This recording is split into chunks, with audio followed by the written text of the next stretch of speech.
하나님의 은혜가 여러분들 가운데 함께 하시기를 주님의 이름으로 축원합니다.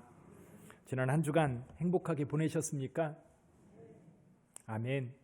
어디에 있든지 주님의 돌보심 속에 평안하시기를 주님의 이름으로 축복합니다. 로버트 맥기와 도널드 사포라고 하는 사람이 쓴 평안을 찾아서라는 책에 지미 핸드릭스라고 하는 락커에 대한 이야기가 나옵니다. 어느 날 지미 핸드릭스가 공연을 마치자 관중들이 소리치며 박수갈채를 보냈어요. 그러다가 순식간에 조용해졌습니다. 왜냐하면 이 핸드릭스라고 하는 사람이 이 무대에서 무릎을 꿇고 가만히 앉아 있었던 겁니다. 그러다가 관중을 향해서 이렇게 말했습니다. 여기에 누구 참된 평화를 아는 사람이 있으면 무대 뒤에서 만나고 싶습니다. 이렇게 초청을 했습니다. 그러나 이 갑작스러운 초청에 아무도 응답한 사람이 없었어요. 그리고 며칠 후에 약물 과다 복용으로 죽었습니다. 아마도 그 열광하는 사람들 속에서 이 사람은 뭔가를 간절히 찾았을 거예요. 그러나 그 평화를 찾지 못하다 보니까 이 사람 마약 중독자가 되어서 무대에서나 또는 일반 밖에서나 난폭하게 행동했고 물란하게 행동을 했던 거예요. 왜냐하면 그 마음에 평안이 없으니까 두렵고 불안하니까 마약에 취하여 마음대로 살았던 거지. 불안하게 사는 사람이 있는 반면에 세계 2차 대전 때 있었던 일입니다. 독일군이 연일 런던에 폭격을 가합니다. 밤만 되면 비행기가 와서 런던 하늘에 공습을 계속했던 거지요. 근데 그 와중에도 편안하게 잠을 잘 자는 할머니가 한 분 계셨어요. 어떤 사람이 물어봤습니다. 할머니, 이 전쟁통에 어떻게 그렇게 평안하게 주무실 수가 있습니까? 그랬더니 그분이 이렇게 대답합니다. 나는 매일 밤 기도한답니다. 그리고 나면 하나님께서 항상 지켜주신다는 확신이 들어 평안하게 잠자리에 들게 되지요. 사실 하나님과 내가 둘 다 깨어있을 필요는 없잖아요. 하나님께서는 주무시지도 아니하고 당신을 지킨다라고 하는 말씀을 이 할머니는 분명하게 믿었고 그 믿음대로 하나님은 깨어 계시지만 나는 어떻게 할 수 있어요? 편안하게 잠을 잘 수 있었던 겁니다. 사랑하는 성도 여러분, 오늘 말씀은 부활하신 예수님께서 제자들에게 나타났던 이야기를 하고 있습니다. 우리가 지난주에 부활절날 아침 안식 후 첫날 새벽에 있었던 일에 대해서 우리가 함께 은혜를 나누었습니다. 안식 후 첫날 무슨 일이 있었지요? 아침에 일찍 막달라 마리아가 향품을 가지고 무덤을 찾았습니다. 근데 무덤에 찾아갔더니 무덤 문이 이미 열려 있었어요. 그래서 제자들에게 와서 예수님의 시신을 누가 가져갔다라고 이야기를 할 때 요한과 베드로가 다름질하여 무덤까지 갔지요. 과연 무덤 문이 열려 있었고 그 안에 들어가 보니까 세마포가 놓여 있고 한쪽에 머리를 쌌던 수건이 놓여 있었습니다. 허탄한 듯이 이 두 제자는 다시 숙소로 돌아갔지만 막달라 마리아는 그 무덤을 떠날 수가 없어서 거기에서 울고 있을 때 부활하신 주님을 만납니다. 그리고 그 부활하신 주님께서 제자들에게 전하는 말씀을 받아가지고 제자들에게 와서 내가 오늘 주님을 만났다. 그리고 주께서 이렇게 말씀하셨다. 그 말씀을 제자들에게 전했었습니다. 근데 오늘 본문의 말씀에 보니까 이날이에요. 이날. 바로 막달라 마리아가 부활하신 주님을 만났던 그날 저녁 밤입니다. 19절에 보니까 그날 저녁 때에 제자들이 유대인들을 두려워하여 모였는데 문을 닫았다 이렇게 되어 있습니다. 이 문을 닫았다는 말이 사실은 뒤에 그 26절에도 동일하게 나오는데 사실 두려움 때문에 언제 군병들이 들이닥칠지 언제 대제사장이 보낸 그런 병사들이 들이닥쳐서 이 제자들을 체포할지 알지 못하는 그런 상황이기 때문에 문을 꽉 닫아두었어요. 근데 그 상황 속에서 예수님께서 문을 열지도 않았는데 제자들 가운데 나타났던 겁니다. 제자들 가운데 나타나서 말씀합니다. 너희에게 평강이 있을지어다. 그러면서 손과 옆구리를 보여주십니다. 제자들은 그 자리에서 의심할 수가 없었어요. 물론 처음에는 눈을 의심했을 겁니다. 아니, 그러면서 이 유령인지 환영인지 알 수 없는 상황이었는데 예수께서 평강을 전하면서 분명하게 손에 못자국, 옆구리를 보여주시면서 내가 바로 예수 그리스도라고 하는 것을 확신시켜 주셨어요. 그래서 오늘 그 이야기를 하려고 합니다. 제자들에게 나타나셔서 처음 하신 말씀, 오늘 말씀의 핵심은 뭐냐면 아버지께서 나를 보내신 것과 같이 나도 너희를 세상으로 보낸다라고 하는 말씀이에요. 여기 21절 이렇게 말씀합니다. 예수께서 또 이르시되 너희에게 평강이 있을지어다. 아버지께서 나를 보내신 것과 같이 나도 너희를 보내노라. 하나님의 아들 예수께서 이 땅에 오셨어요. 이 땅은 어떤 곳입니까? 아담이 범죄한 이후에 이 땅에는 평안이 없어요. 죄악이 관영합니다. 형제간의 살인이 벌어지고 전쟁이 끊임없이 일어나는 곳. 그 죄악이 관영에 있는 이 땅. 옛날에 노아 시대에는요, 하나님께서 홍수를 통해서 다 진멸하시고 노아의 가족만 살려두셨었어요. 그러나 시간이 가면 갈수록 오히려 노아의 그 의로움은 다 사라져버리고 또다시 하나님의 심판만이 임할 그런 상황입니다. 그런 한 예로 예루살렘이 멸망을 당하고 바벨론에 의해서 진멸당하지. 마찬가지로 이 땅에 이 죄악이 관영함으로 하나님의 진노가 임할 수밖에 없는 그 상황 속에서 하나님의 아들 예수께서 우리 가운데 오신 거예요. 오셔서 우리의 죄짐을 대신 짊어짐으로 우리를 구원하시고 하나님과의 관계를 회복시켜 주셨던 겁니다. 그 예수님께서 오셔서 이제는 제자들을 보내고 있는, 제자들을 보내는데 그 세상은 어떤 세상이에요? 산길을 잘 찾는 이 사단의 권세들이 우는 사자처럼 울렁대는 곳이 세상입니다. 어린 양을 이리 가운데 보내는 것과 같은 그런 상황인데 예수님께서 제자들을 보내시면서 몇 가지 아주 중요한 말씀을 하세요. 첫 번째는 예수님께서 제자들에게 하신 말씀이 뭐냐면 너희에게 평강이 있을지어다 라는 말씀. 평안이에요. 오늘 여기 19절에 보니까 너희에게 평강이 있을지어다. 21절에도 보니까 예수께서 또 이르시되 너희에게 평강이 있을지어다. 그리고 여기 26절에도 보니까 너희에게 평강이 있을지어다. 계속해서 제자들에게 만날 때마다 말씀하실 때마다 평강을 선포해요. 너희에게 평강이 있을지어다. 사랑하는 성도 여러분, 여러분에게도 평강이 있기를 주님의 이름으로 축원합니다. 오늘날 평안이 있습니까? 아멘. 코로나 사태로 인하여 많은 사람들이 고난을 겪고 힘든 상황에 있다 할지라도 하나님께서 여러분 마음속에 평안을 주신 줄 믿습니다. 제자들에게 지금 그 평안을 선포하고 있는 것.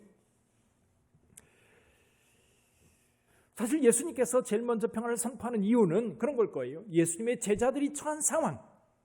여기 보니까 유대인들을 두려워하여 모인 곳의 문을 닫았다. 자, 며칠 전 엊그제 무슨 일이 있었습니까? 예수님, 그들의 스승이었어요. 근데 예수님의 제자들 보면요, 예수님과 함께 있는 동안은 불안하지 않았어요. 두려워하지 않았어요. 평안이 있었어요. 많은 사람들이 예수님을 대적해도 제자들은 그 예수님과 함께 하는 동안은 겁이 나지 않았어요. 평안했어요. 근데 여러분, 예수님께서 체포되고 또 로마 군병들에 의해서 십자가에 못 박혀 죽었습니다. 그러면 그것이 예수님 한 사람의 죽음으로 끝날 것인가? 그동안 예수님을 따르던 사람들, 아마도 그 잔당들을 다 제거하려고 로마 군인병들을 풀어서 제자들을 체포하려고 나선다면, 아니 로마 군병이 아니라 할지라도 여러분 대제사장을 비롯해서 이 유대인 관리들이 제자들을 체포하려고 나설 수 있는 상황이에요. 이게 두려운 거예요. 불안한 거예요. 더군다나 그렇게 믿었던 예수님, 그렇게 따랐던 예수님, 그가 십자가에서 죽은 이후에 제자들은 더욱 두려움과 불안 가운데 있을 수밖에 없었던 겁니다. 근데 예수님께서 오셔서 평안을 선포합니다. 우선 여기서 생각해 볼 수 있는 것 가운데 하나가 뭐냐면 예수님이 그들 가운데 있다고 하는 것 자체가 평강이에요. 아기가요, 엄마 품에 있으면, 아기가 엄마 품에 있으면 아이는 두려워하지 않아요. 엄마는 두려워할지 모르지만 아이는 두렵지 않아요. 어머니 비행기를 타고 가는데 난기류 때문에 비행기가 오르락내리락 난리가 난 거예요. 사람들이 불안해가지고 다 두려움에 떨고 있는데, 엄마가 한 사람이 아기를 안고 있는데 그 아이는 엄마하고 계속해서 웃으면서 장난치고 있는 거. 다른 사람은 다 얼굴이 새파랗게 질려 있음에도 불구하고 그 아이는 엄마랑 함께 있으니까 걱정이 없는 거. 그 상황입니다. 그러면서 예수님께서 제자들에게 평강을 선포하고 있는 거. 마지막 만찬 때에 예수님께서 제자들에게 이렇게 말씀하신 적이 있어요. 내가 너희를 고아와 같이 버려두지 아니하고 너희에게 오리라.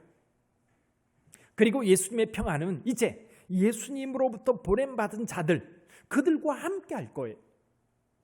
이제는 예수님께서 몸으로 같이 하지 않는다 할지라도 성령을 통해서 제자들과 함께 함으로 제자들은 어느 곳에 있든지 평안할 겁니다. 오늘 여러분들도 마찬가지입니다. 여러분이 어느 곳에 있든지 우리 주 예수 그리스도께서 함께 하신다면 여러분은 평안할 줄 믿습니다. 그 평안이 여러분의 삶을 지배할 수 있기를 주님의 이름으로 축원합니다. 그래서 예수 믿는 사람들 평안한 거예요. 또 한 가지 예수님께서 본문의 말씀을 통해서 중요하게 말씀하는 것이 있어요. 그게 뭐냐면 믿음입니다. 믿음.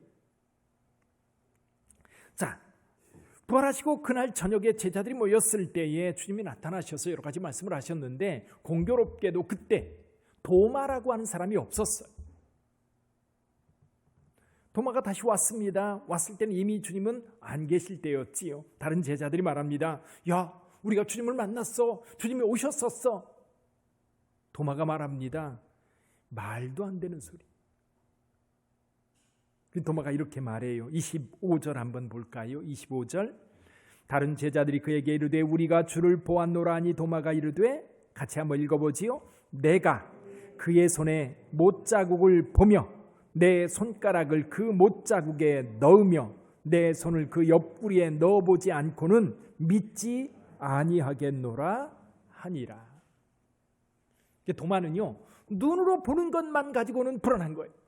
믿을 수가 없는 거예요. 그래서 못자국을 눈으로 보고 또 뭐예요? 손가락으로 그 못자국에 넣어보지 않고는 내가 믿을 수가 없다라는 거예요.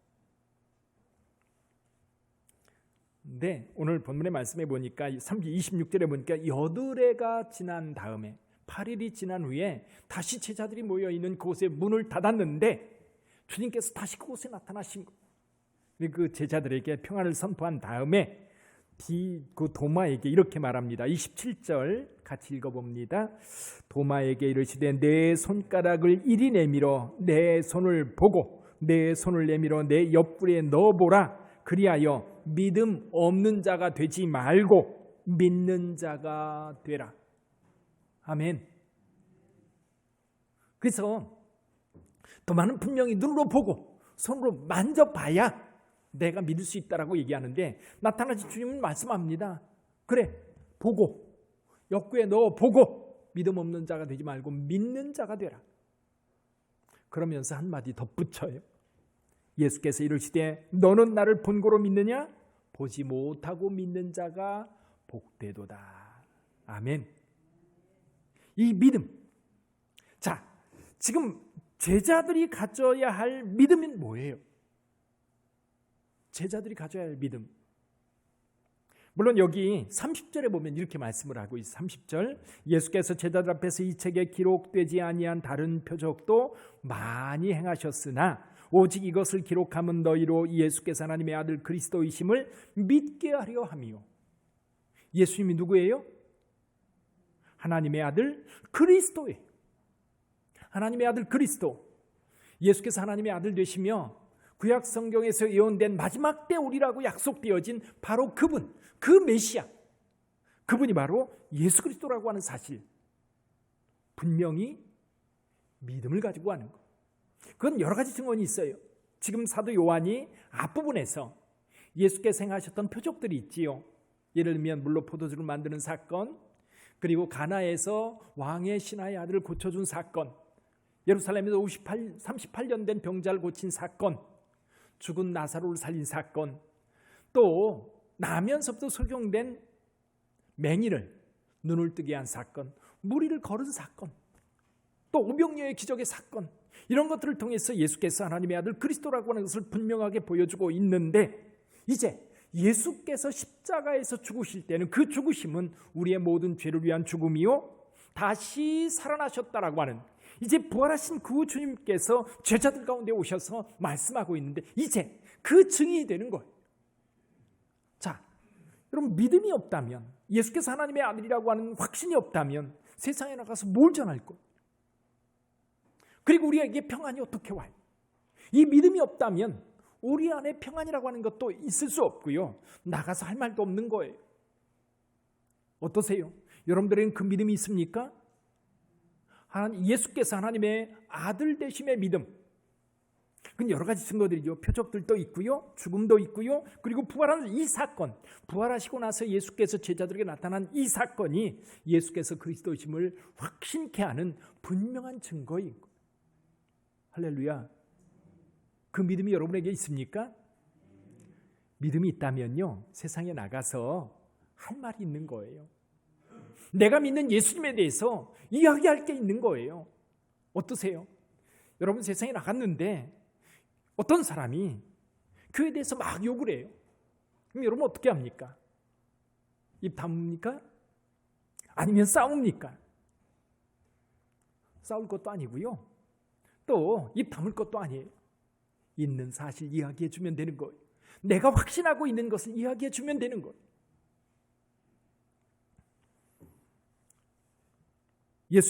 예수님께서는 이 부활하시고 나서 제자들에게 하신 이 말씀의 핵심이 뭐냐면, 이제 두려워하지 말고 믿음 가지고 세상으로 나가라는 거예요. 나가서 내 증인이 되라고 말씀하고 계신 거예요. 이 믿음의 확신이 없다면 아마 우리는 세상에 나가서 아무런 할 말이 없을 거예요. 그러면서 예수님께서 23절에 보면 이런 말씀을 합니다. 너희가 누구의 죄든지 사하면 사여질 것이요 누구의 죄든지 그대로 두면 그대로 있으리라. 죄 사함에 대하여 위임해 주셔요. 자, 예수님의 십자가 사건은 여러분, 저와 여러분들이 죄 사함을 받는 은혜의 자리예요. 이제는 너희가 가서 그 죄의 사함을 선포하라는 거예요. 너희가 용서해 주라는 거예요. 자, 여러분에게 묻습니다. 여러분에게 죄 사함의 권세가 있습니까, 없습니까? 있어요, 없어요? 있어요. 가톨릭 신부만 있는 게 아니에요. 여러분에게도 있어요. 할렐루야. 여러분이 용서해 주면 용서받는 거예요. 예수의 이름으로 선포하세요. 근데 예수께서 우리 가운데 오신 거는 바로 이 죄사함의 은혜를 우리에게 베풀러 우리 하나님과 우리 사이의 관계를 회복시키기 위해서 예수께서 우리 가운데 오셨던 거예요. 이사야서 59장 2절에 보면 이런 말씀이 있습니다. 오직 너희 죄악이 너희와 너희 하나님 사이를 갈라놓았고 너희 죄가 그의 얼굴을 가리어서 너희에게서 듣지 않으시게 함이니라. 죄라고 하는 것이 하나님과 우리 사이의 관계를 이렇게 막아놓은 거예요.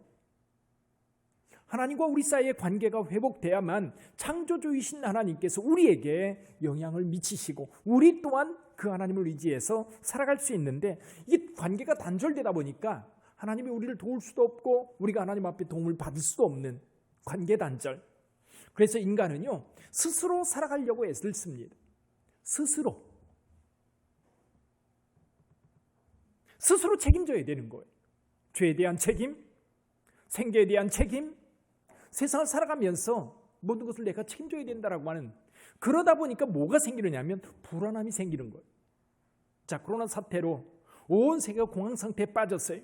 왜 두렵지요? 왜 불안하지요?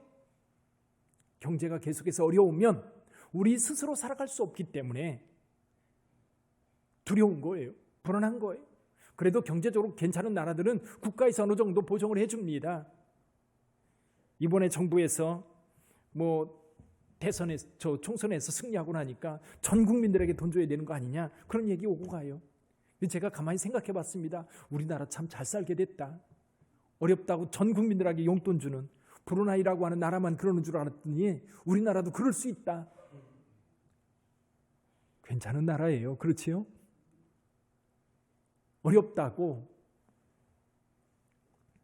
문제는 뭐냐면 이런 거예요. 하나님과의 관계 단절이요. 여러분, 우리에게는 굉장한 불안함과 두려움을 가져다 주는데 이 불안과 두려움을 해소하기 위해서 사람들은 악을 행합니다. 악을 행해요. 그래서 약육강식, 힘 있는 사람은 잘 살고 힘 없는 사람은 못 사는. 좋은 사회는 어떤 사회예요? 그러나 해도 힘 없어도 능력이 없어도 먹고 사는데 지장 없도록 돌보는 사회가 좋은 사회인 거예요. 내 힘으로가 아닌 우리 모두가 함께. 근데 여기에 절대적으로 필요한 것이 누구냐면 하나님의 권능이거든요. 하나님의 힘이거든요. 근데 믿음이 없는 사람들은 그 하나님을 향한 믿음이 없기 때문에 두려워서 결국 자기에게 어떤 능력이 조금만 있으면 그 능력을 가지고 착취하고 빼앗고 폭력을 행하고 그러면서 자기만 잘 살면 된다라고 생각을 하고 살아가는 사회. 그게 나쁜 사회예요. 엊그제 박사방 운영자 중에 한 사람, 붓다라고 하는 닉네임을 사용하는 사람이 붙잡혔어요. 신상 공개가 허락되어서 이제 그 얼굴이 공개된 거예요. 그 얼굴을 보는 순간 가슴이 아팠어요. 너무나도 어린아이가. 이번 사태에 사실은 중고등학생들, 어른들, 세상에서 닳고 그런 사람들이 아니라 그런 일들을 벌이는. 그래서 보니까 이런 거예요. 올해 대학교, 서울에 있는 대학에 들어갔대. 컴퓨터 프로그래머가 꿈이래요. 그러니까 컴퓨터에 대해서 조금 더 다른 사람보다 다룰 수 있는 능력이 있는데 그 능력을 가지고 결국 이렇게 악을 행하고 성착취를 위해서 사용하는 그런 일들이 벌어지는 거예요. 이게요, 죄악된 삶의 전형적인 모습입니다. 결국 죄는 인간을 파멸로 이끌고 죽음으로 이끌어가요. 그러니까 두려울 수밖에 없고 불안할 수밖에 없어요. 이 죄사함의 은혜가 우리에게 베풀어질 때에 우리 마음에 평강이 있고요, 우리 마음에 은혜가 있고요, 다른 사람을 돌볼 수 있고요, 함께 할 수 있는 것. 예수님의 죽음과 부활은 결국 죄의 문제를 해결하시기 위해서 우리 가운데 오신 거예요. 예수님을 믿는 자는 위로를 받습니다. 예수님을 믿는 자들에게는 치료함이 있어요. 그 회복의 은혜가 있는 거예요. 이것을 위해서 제자들을 보내는 거예요. 이것을 위해서 저와 여러분들을 세상에 보내는 거예요. 그냥 세상에 가서 예수 믿고 부자 되라고 저와 여러분들을 부른 게 아니에요. 물론 예수님을 믿기 때문에 예수께서 여러분들의 삶을 돌볼 거예요. 두려워하지 마세요. 그러나 저와 여러분들에게 또 다른 사명이 있는데 그게 뭐예요? 세상을 치료하기 위해서 보내는 거예요. 세상을 회복시키기 위해서 보내는 거예요. 세상 사람이 죄로 인하여 죽어가는 그 자리에 예수 그리스도를 선포함으로 그 예수님을 믿는 믿음으로 그들이 거기서 헤어나고 거기서 살아나고 거기서 영생을 맛보고 거기서 하나님과 함께하는 은혜가 저와 여러분들 통해서 베풀어져야 되는 거예요. 아멘. 세상이 뭐라 해도 여러분, 구원의 은혜는 교회에서밖에 없어요.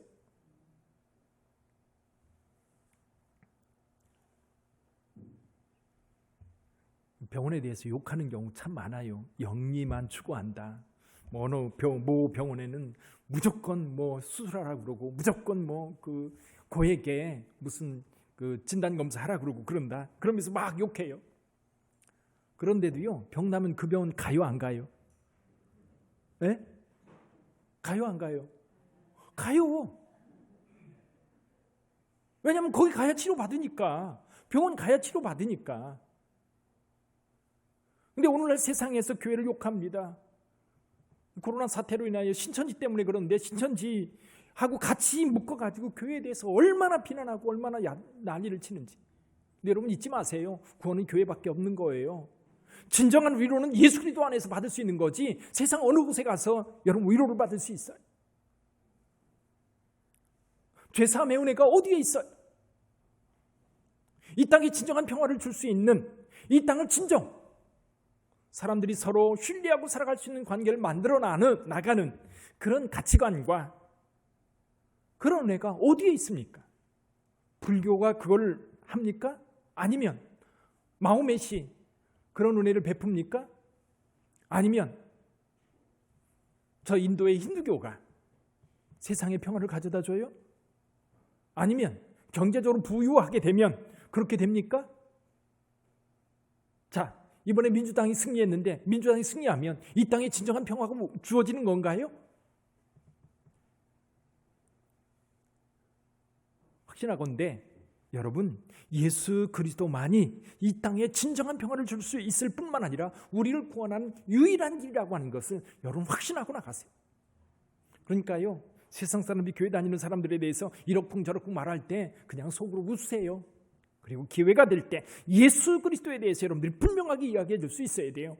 오늘 예수님께서 제자들에게 하신 말씀이 그겁니다. 이미 경험했습니다. 부활한 예수님을 만났습니다. 부활하신 예수 그리스도, 그걸 이야기해요. 그러면 죽음이라고 하는 것도 우리를 지배할 수 없고 우리를 그 죽음에서 건져내는 그런 하나님의 능력이라고 한다면 어디를 가든지 여러분 승리할 수 있습니다. 아멘. 이제는 교회 오는 거 두려워하지 마시고요, 와서 예배 드리고 하나님을 찬미하고 하나님의 성령의 능력 안에서 세상을 넉넉히 이겨가는 평강이 있는 빛된 성도들 다 되시기를 주님의 이름으로 축원합니다. 기도하겠습니다.